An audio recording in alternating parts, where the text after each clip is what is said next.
ज्ञान दे दिया, ज्ञानम छिंदन्ति शस्त्राणि, ये सारा बता दिया।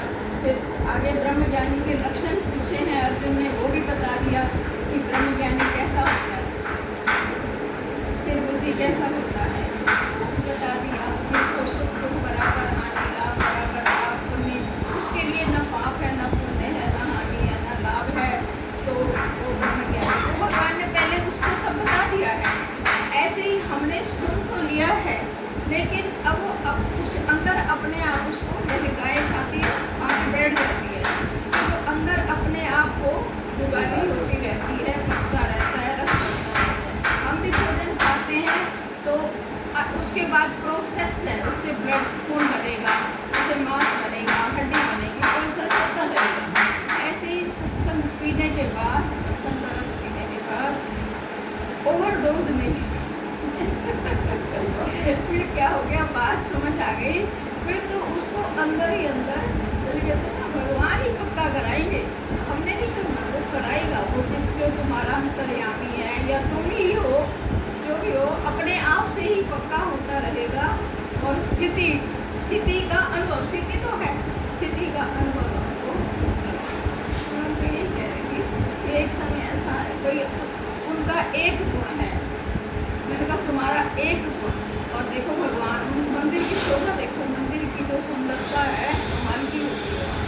तो मैंने कहा तेरे दर पे आना मेरा काम है और मेरी पूरी करना तेरा काम। तुम्हारा काम है, तुम छुट्टी नहीं करते, तुम आ जाते हो। वही शिवरी वाला एक भगत था, रोज दिया जलाने आ रहा है तो दूसरा जलाने वाले ने छुट्टी कर दी पर बुझाने वाले ने नहीं की। तो ऐसे ही नियम कि आपको तो आना ही आना है, और आपको सुबह से होती है कैलकुलेशन कि 4 बजे तक सारा, ये नहीं है कि उतनी देर बैठते हो, उतनी देर नहीं बैठते हो, आपकी जो कैलकुलेशन चलती है, खाना हो जाए, रात के लिए दाल हो जाए, रात के लिए आटा गूंथ दे, पूरा कैलकुलेशन करके तो सारा आपका भगवान के साथ बीत रहा है।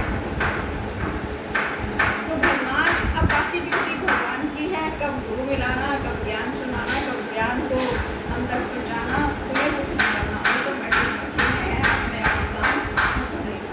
फिर एक स्टेज ऐसी भी आती है, तीर्थों में पहले बड़ी वो लगन होती है, बहन जी पास जा रही है, कोई नवी शहर में जा रही है वृंदावन, फिर थोड़े दिनों बाद वो ठंडक हो जाती है, फिर हम इतना नहीं तड़पते जाने के लिए, कहते हैं अंदर से आता है कि बस अब तुम बैठ जाओ, होता कि नहीं होता। ऐसे ही सत्संग का जो सार है वो समझ सत्संग का सार सबके अंदर है, और अपने साथ उसको खेलना, अपने साथ खेलना, अपने साथ सत्संग करना, अपने को सत्संग सुनाना, अंदर से निकल रहा है, अंदर ही सुनने वाला भी सुनाने वाला एक ही। देखो भी पता ही नहीं चला, आके बैठी और सत्संग शुरू तो है, तो वही स्वयं, स्वयं से स्वयं की यात्रा है, स्वयं से स्वयं की है, जाने का मन भी नहीं करता है। हाँ, फिर अपने आप सत्संग की, अभी कोई टीवी पे जितने सत्संग होते हैं, फिर ऐसा लगता है कि ये बात तो पहले से भी सुन चुके हैं। और एक और बात भी होती है कि जैसे बच्चा भी हमसे कोई बात 4 बार पूछे तो हम खिंच जाते हैं कि एक बार बता दिया, 2 बार बता दिया। तो ऐसे ही संत और गुरु भी चाहते हैं कि जो बात एक बार सुनी है ना, उसको दोबारा और यहाँ हम कहते हैं कि पक्का हो रहा है, सुन रहे हैं तो पक्का होता है। लेकिन वो स्टेज भी आप देखो कि जब कोई सत्संग सुनाए और हम डूब जाएं, ये तो डूबने वाली बारी है। अब जो है सुनने से ज़्यादा, चाहे सुनते सुनते डूबो, चाहे अंदर से डूबो, ऐसा नहीं मैं कहती सत्संग नहीं करना, लेकिन सत्संग सुनकर ये तो समझ आ जाए कि ये खजाना हमारे पास पहले भी है, ऐसी बात नहीं है, और उसी का रस में हम फिर से डूब रहे हैं। ये मैं नहीं कहूँगी नहीं कर, सत्संग तो आपकी सांस पर होता है, लेकिन आपको अपना आकलन, अपनी कैलकुलेशन या अपनी कॉपी खुद ही चेक करना। अभी मैं गुरुद्वारे में बैठी थी क्रिया थी, तो मैं देख रही हूँ हमारा मन जो है वो एक रैको है, जबकि कोई मतलब नहीं है। ऐसा क्यों नहीं होता कि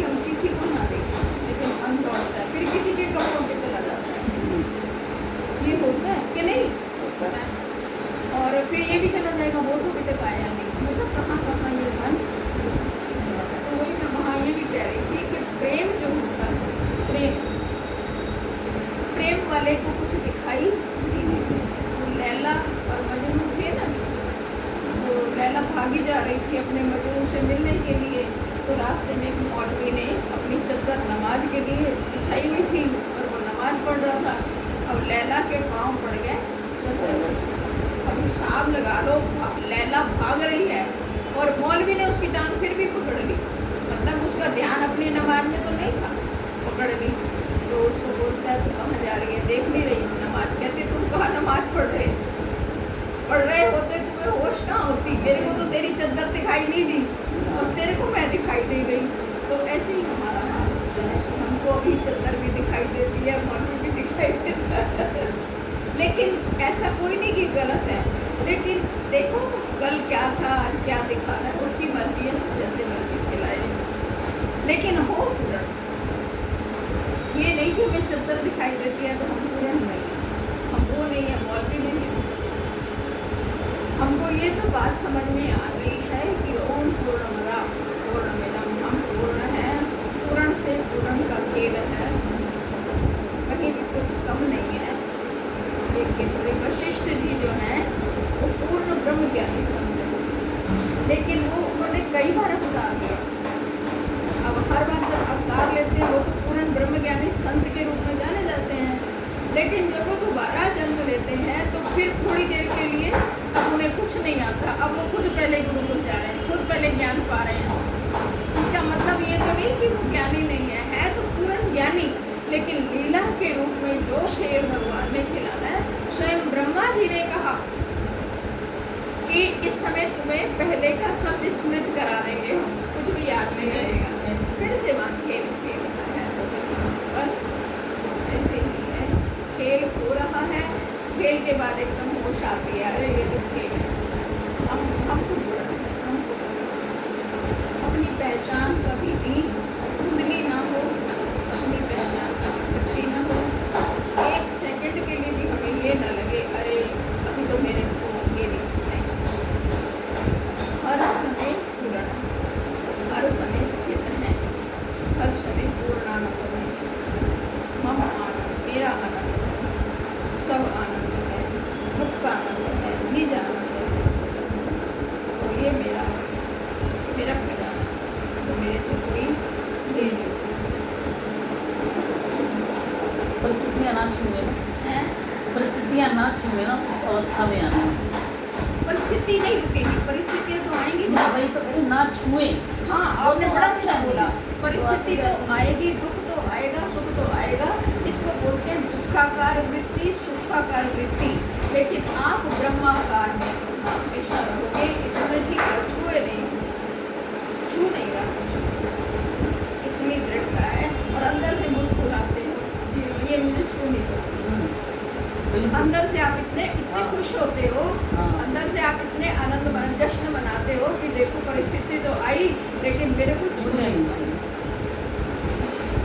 जब इनका उस समय होता है वाह वाह। हाँ, इनका हार्ट अटैक आज से 12 साल पहले इनको हार्ट अटैक आया था देवेंद्र जी को, तो इन्होंने मतलब मैं खुद हैरान होती हूँ, हमारे घर में तो एज इतनी नहीं थी तब, इनकी ओनली 42-43 ईयर, हाँ गीता कॉलोनी में।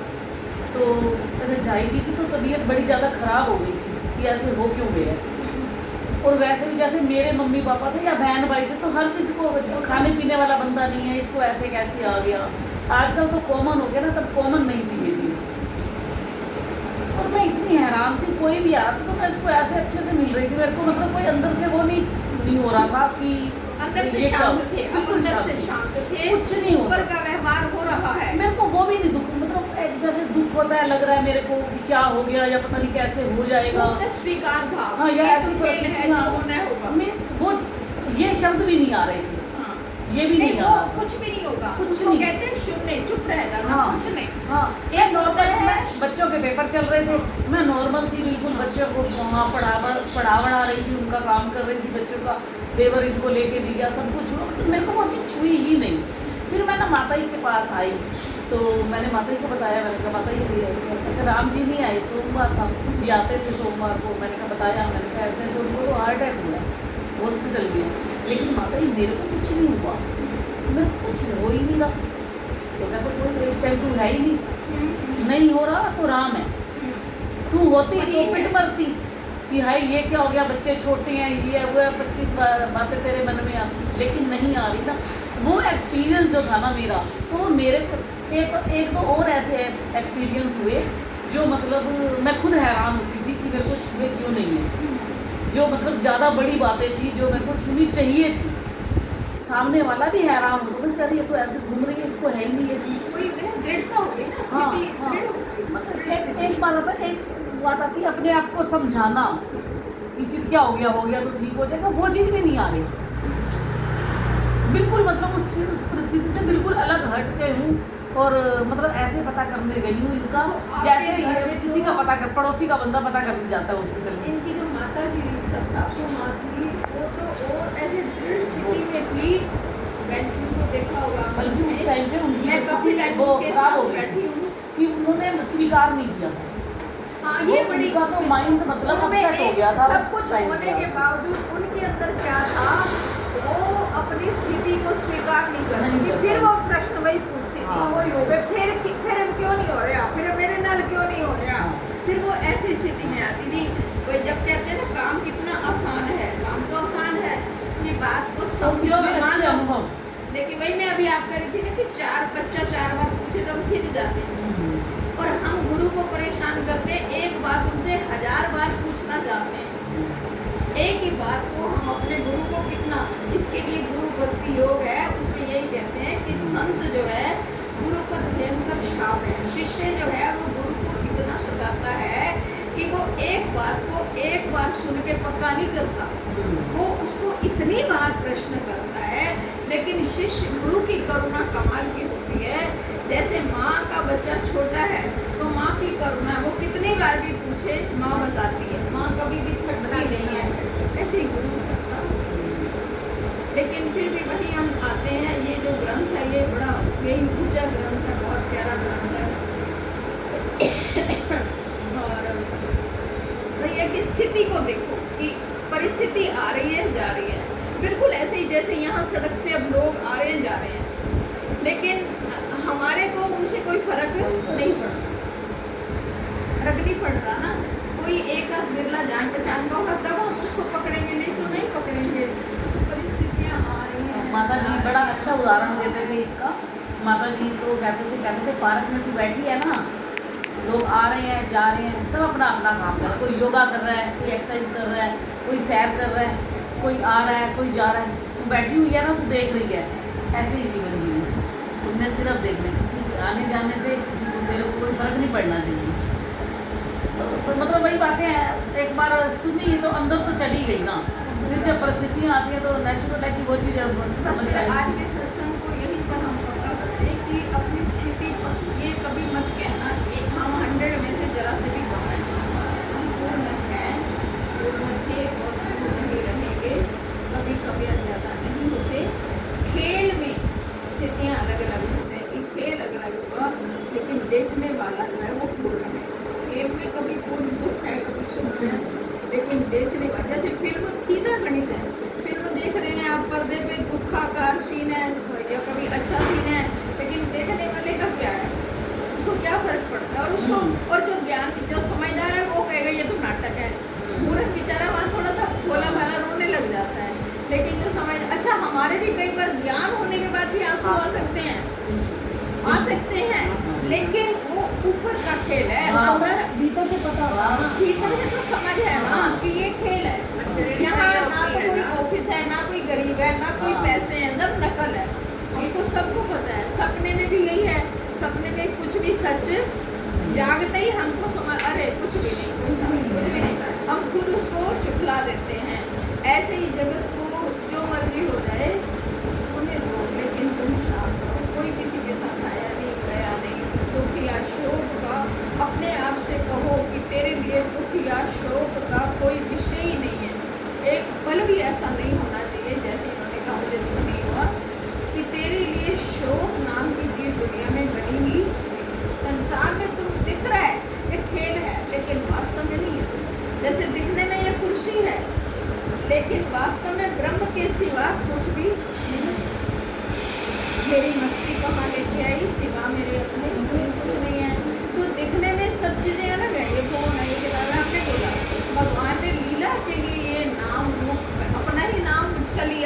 गिरधर।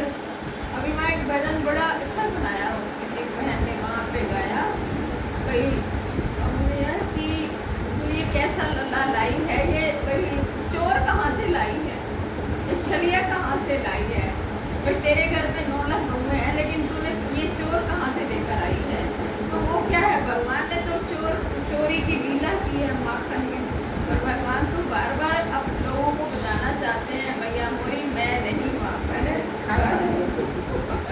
मैंने नहीं खाया। देखो मम्मी वो किस मैं की बात कर रहे हैं, भगवान है किस मैं की बात कर रहे हैं, उस मैंने माखन नहीं खाया। किसने खाया? मैंने। क्यों जी, किसने खाया, ये जो लीला कर रहा है कृष्ण इसने खाया, पर मैंने माखन मैंने उस शुद्ध मैंने माखन नहीं खाया। सिर्फ देखने वाला है लीला, देखो उसकी हर लीला में ब्रह्म ज्ञान है भगवान की। तो सदगुरु की बात में जैसे केले का पत्ता हटाओ तो पत्ते वही निकलेगा, प्याज के छिलके में वही निकल रहा है, आखिर में शून्य आ जाता है। ऐसे ही संतों की बात में हर बात में बात होती है, कृष्ण की हर लीला में है ना, ऐसा ही गुरु ज्ञान है। कहीं भी चीर हरण हो, चाहे माखन की लीला हो, चाहे मटकी फोड़ क्या है कि तुम्हारे अंदर में अहंकार की मटकी है, आखिर में मटकी में क्यों वो ले जाते हैं अंदर, क्या बोलते हैं नहीं। आखिर में जब मरते हैं तो क्या ले वो जाते हैं? फूल अच्छा, ले जाते हैं, हाँ, फूल अस्थियाँ ले। ले जाते हैं, मटकी में क्यों ले, ये मटकी तो हमने प्रवाह कर दी, मटकी तो बनी है, उसको हम स्टील की पत्ती में नहीं ले जाते ना, उसको हम कांच की किसी मिट्टी की मटकी में ले जाते, मिट्टी को मिट्टी में मिलाना, कोई भले ही ले जाए वो उनका एक दिखावा हो जाएगा, लेकिन वास्तव में तो यही होता है कि हम इसी में ले जाते हैं। तो ये अहंकार की मटकी है। भगवान तो फिर वही कहते हैं कि तुम मुझे माखन दो, आसना दे दो और मैं तुम्हारी मटकी फोड़ूं। डंडा मारते हैं, वो भी तो अहंकार से फोड़ना होता है, जब जलाते हैं और सिर में डंडा मार के आते हैं, कभी वो भी तो अहंकार को ही फोड़ना होता है, अहंकार को खत्म करना, और वही बेटा फोड़ता है वही बेटा जिससे हमारा सबसे ज्यादा त्याग वो होता होता है। है। और हम अपना तो नहीं पता, हम मरेंगे हमारे बेटे ने फोड़ा या किसने, हमें पता नहीं होगा, लेकिन भगवान पहले 1000 लोग तुम्हें दिखा देता है, देखो यही तुम्हारे साथ हो रहा है। हम शमशान में जा कर के अगर सच में जागे, होश में आए, तो कहना एक बंदा को कोई निकला शमशान के आगे तो बोलते पड़े थे, कहते वाह मैं तो पागल हूँ, अभी की ऑफिस जा रहा हूँ, ये चिंता वो चिंता, तुम कितने बजे से सो रहे हो। कहते हम सोने नहीं आए, हम तो अपने सोने जब तक सोए थे ना अज्ञान की निद्रा में, अब वो कर्मों का फल भोगने आए हैं, अभी तुम सो रहे हो, तुम जाग जाओ, तुम्हारे पास टाइम है, जाग जाओ। तो ऐसे ही है ये सत्संग, ये क्या कहता है बार बार, जैसे गाड़ी तो फर्स्ट क्लास सर्विस कराने वाली बात है, दोबारा हम देखते हैं भाई सब बढ़िया है ना, नट बोल्ट सब ठीक है, तो ये